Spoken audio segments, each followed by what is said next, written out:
Come, Holy Spirit, bless these unworthy priests, that I may share with humility and with the heart, and that people who listen with their hearts, with the Holy Spirit in our hearts.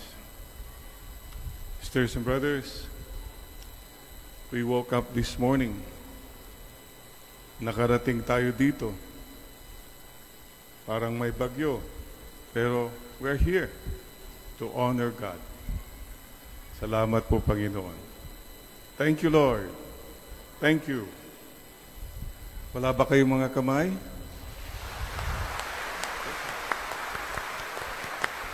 Amen. Ang galing ng Pilipino. Tinatanong mo lang, wala ba kayong kamay? Papalakpak na siya. That's how generous we are. And today, tamang-tama po, mga kapatid, yung sinabi po sa gospel ngayon, it is better for you to enter into the life maimed than with two hands to go to Gehenna, hell, into the unquenchable fire. Kaya mga kapatid, let's begin. May I ask you all to look at your hands. Just look at your hands. Think about this. May mga tao who are blind. They cannot even see their hands. At may mga taong walang kamay or iisa lang ang kamay.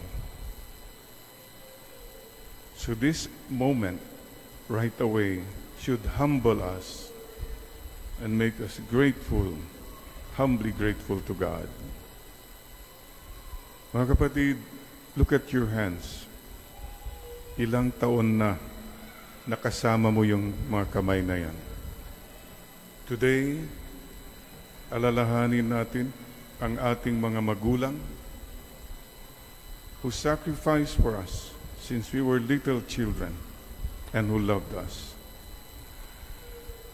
Kayo mga magulang na narito ngayon, pray for the children, the grandchildren God has given you under your hands. Ang mga kamay mo, kapatid, maraming natanggap na blessings. Maraming salamat po. But as we look at our hands, we also realize, mga kamay natin, marami ring nagawang kasalanan. Nagnakaw, nanakit, nag-akusa, nagtago, naging sakim. Mga kamay natin have hurt people. Mga kapatid, isuko natin muli ang ating buhay sa Panginoon. Hindi lang po kapalaran, hindi lang po sa palad, dahil sa kalooban ng Panginoon. It's the will of God. That is our destiny. So today, I invite you to raise your right hand and your left hand and say again, as for me and for my house, we will serve the Lord. The rest of my life, the best of my life, gamitin po niyo, Lord, ang aking mga kamay para sa anumang mission na pwede ko pang gawin. At Panginoon, pagharap ko sa inyo, sana wala po akong daladalang maduming mga pera, maduming mga ari-arian, o naipon na hindi ko na ipamahagi sa iba. At sana po, makakapagsaludo po ako sa inyo at sasabihin ko, Panginoon, mission accomplished. Maraming salamat po. At ngayon po, paglakipin ang dalawang kamay. Ganito po tayo magdasal nung tayo'y maliliit na mga bata. Ito po ay tanda, this is a gesture of littleness. Sisters and brothers, don't forget to be little, to be humble to God. Today we declare again, Lord, you owe us nothing. We owe you everything. Wala po kaming pwedeng ipagyabang sa inyo, Panginoon. All is grace made possible by you. Help us to remain humble to you and to one another. At mga kapatid, ang mga kalakip na kamay, this is a symbol of asking. Right now, like a little child, so full of confidence and trust, you ask the Lord with your folded hands. Ask for anything in His name, in Jesus' name. For nothing is impossible with God.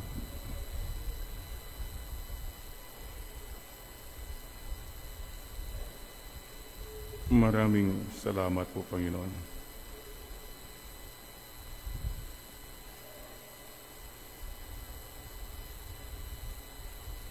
And sisters and brothers, you have two hands, the left and the right. Hold them up high nga. Are they clean and bright? Malinis ba yan? Clap them softly. To praise God, to pray. 1, 2, 3. Clean little hands are good to see. So today, like children, we tell the Lord, Lord, I have two hands, the left and the right. Hold them up high, so clean and bright. Love them softly, 1, 2, 3. Clean little hands are good to see. Amen. Amen. Oh, sabihin mo naman sa katabi mo, ipaalala mo sa katabi mo to have clean little hands. Sabihin mo sa katabi mo, you have two hands, the left and the right. Hold them up high, so clean and bright. Lap them softly, 1, 2, 3.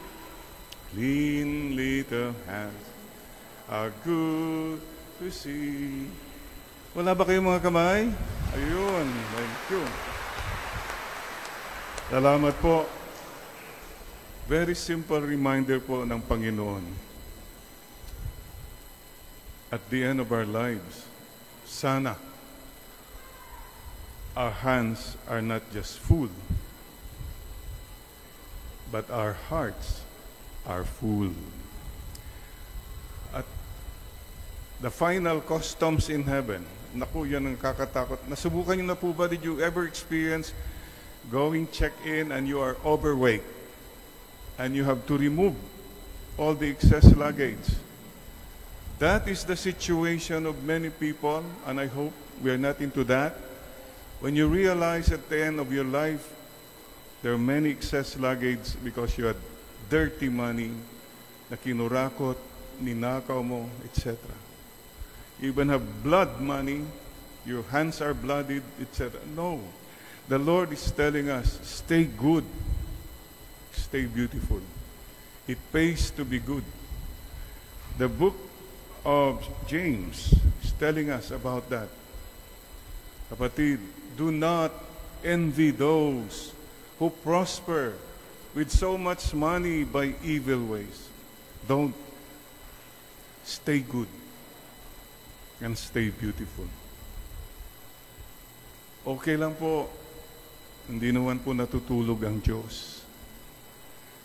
Sana po, yung mga tao pong maraming masyado,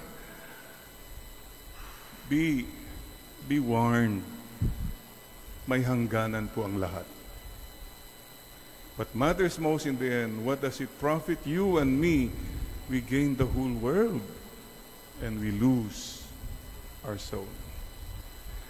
Mga kapatid, there's a one, I told you this before, somewhere in Spain, coffee machine. Ba? Sabi ko, marunong ako ng Spanish. I read everything. And then, okay, you know what to do. I put the coin, press the button. Wow, success. The grinding sound. And then I heard somebody shouting, "Latasa, latasa, latasa." Diyos ko po, ginawa kong lahat and I forgot the most important thing. Wala akong nilagay na tasa, nasasalo yung kape. Many of us in life, please, don't forget what matters most in the end. It's not the wealth, the honor, the perks, but the peace, the joy, and your entry to eternity. Sisters and brothers, stay focused. And on a personal note, on October 1, I turned 71. What is my prayer? Lord, thank you. Not yet gone at 71. I could have been gone at 68 or 65, 2018. We still have a mission. Tignan mo ngayon katabi mo. Sabi mo, magpasalamat ka. Buhay ka pa. Magpasalamat tayo. Buhay pa tayo. May mission pa tayo. Yun. Many people never reach your age. Marami pong hindi na umabot. So, be grateful. Gratitude is the best attitude. Huwag na po tayong complain. Huwag na tayong ang daming mga so many ambitions. So many, no, just be grateful every day. Pay back time. Thank you, Lord. Thank you. Thank you lang ng thank you. And my prayer in my sunset years, allow me to share it with you. Lord, may I live the rest of my life, the best of my life. Lord, may my exit be kind. And Lord, may my final journey to eternity be light. Yun na lang po ang panalangin. May the rest of my life be the best of my life. With God, with people, with family, with myself. Whatever I can still do. It's not a time anymore to relax, to be successful, to be comfortable. If that's the rest of your life, what's that? The best with your God, with people, with yourself. Whatever that means, whatever that takes. May my exit be kind. Lahat tayo mag-e-exit. Sana praying for a kind exit. Not a difficult, not a heavy, not a dark exit from this world. And may my final journey to eternity be light. Not darkness, but going towards the light. Amen. Amen. Sisters and brothers, 71, remember, I always say this, the 3 steps that I have learned, that we should all learn, so that we'll have a more peaceful presence to other people, especially. The first step is learn to stop. Stop na. You're hurting people, stop that. You're selfish, stop that. You're proud, stop na. Stop. Second step, step back. Must learn to step back. Let others pass. The third step, step aside. Mama Mary, please teach us to stop, learn to stop, step back, step aside for the glory of God and for other people. So mga kapatid, Mama Mary, October is the month of the Rosary and the month of the missions. Rosary. How many of you have a rosary with you now? Mayroon ba kayong rosary? Pakitaas naman po. Carry a rosary with you. Pustahan po tayo, lahat tayo dito, may cellphone. Pag naiwanan mo yung cellphone, binabalikan mo pa, you go back to get your cellphone. Why did you make a simple decision, Lord, I'll carry always a rosary in my pocket, in my bag? Could you teach that to the children, the grandchildren? Simple, little reminder, a rosary. And Mama Mary tells us in one of her messages, even if you cannot pray the rosary, at least one Hail Mary, okay na, at least carry a rosary with you. Ganun tayo kamahal ni Mama Mary. So next Sunday, God willing, check tayo ulit, ha? May rosary ba tayo? Okay. And what more can I say except si Mama Mary has always been there. I am here. I'm your mother. Do not fear, for I am near. As you bow your head, let Mama whisper to you now, ako'y narito, nanay mo. Huwag kang matakot, anak ko. Yo estoy aquí, que soy tu madre. No tengas miedo en el mundo. At adtuyak nga nanang mo, saan kang agbuteng, anak ko. Aniya ako ang imong inahan, ayaw kahadlok. I am your mother.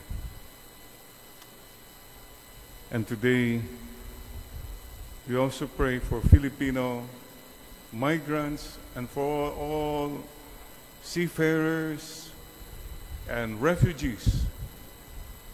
In a special way, we pray for Father Sherwin. He's leaving tonight for Rome, for all missionaries. Missionaries are migrants, refugees in a way, and seafarers, because they leave home, country, and family. Praying for the parents of Father Sherwin, Mama Monica, Papa Alex. They're there. Thank you for giving your son. Please rise, Papa, Mama. Salamat po sa pagmamahal nyo.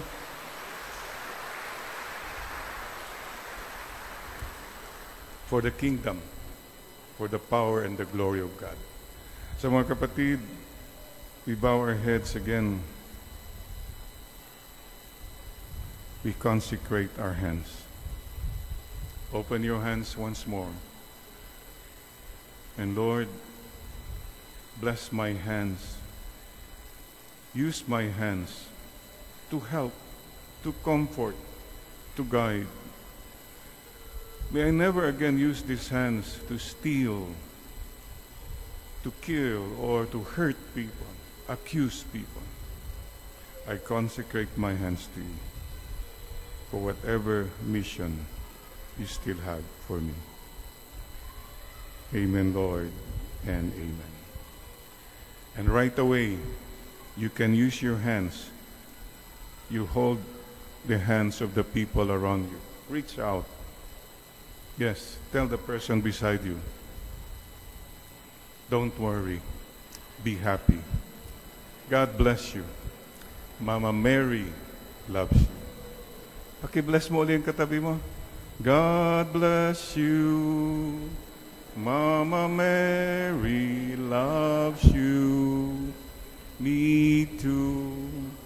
At pati na rin natin ang happy birthday. All the birthday celebrants this year.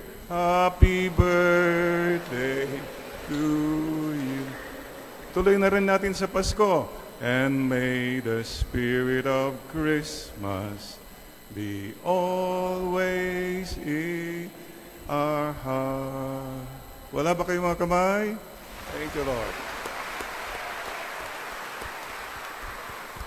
Amen, amen, and amen.